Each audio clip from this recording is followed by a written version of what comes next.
my name's Kathleen McGrane, and I met Sandi in prison. I met her in the psychiatric ward. And although we didn't live there, there were those who thought we fit in there really well. There couldn't have been two more kind of different girls working together. Sandi's a lovely saint from a small town in Canada, and I'm kind of a wild hippie Irishman from the Midwest. But somehow we just got along famously. And a lot of that has to do with Sandi, because she is such a sweet and gentle and kind human being. And working with her as a nurse was a joy. Every day I went to work, we got along famously. We talked about our families, we talked about our struggles, we talked about our joys, we talked about just anything that came up, we could connect on. And she's such a great nurse. She's really smart. She's very thorough, and she's very kind. As you can imagine, a mental health ward unit in a prison has got some pretty sketchy people, and she could meet them at a human level in a way that's rare. And I appreciated that so much. She's just a non-judgmental, sweet, kind girl.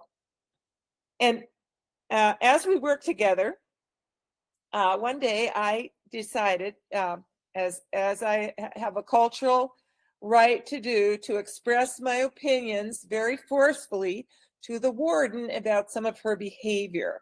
Well, she didn't particularly appreciate my comments, and so she sent me to another prison, also not to live there, but to work there for 3 months.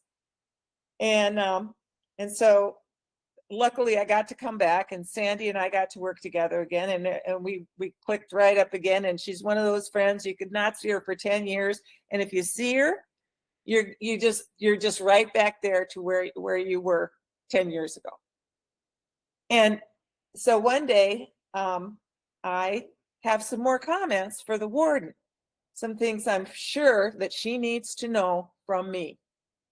And so I'm ready, fired up, got my Irish up, ready to go talk to the warden.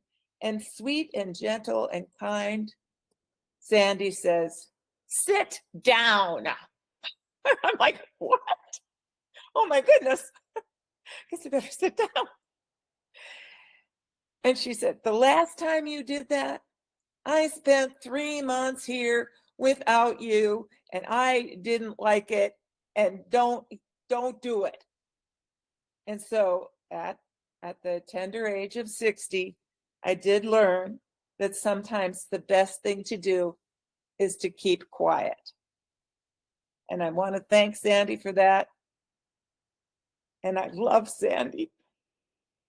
Sandi, I love you. And I hope you have at least 20 more happy birthdays.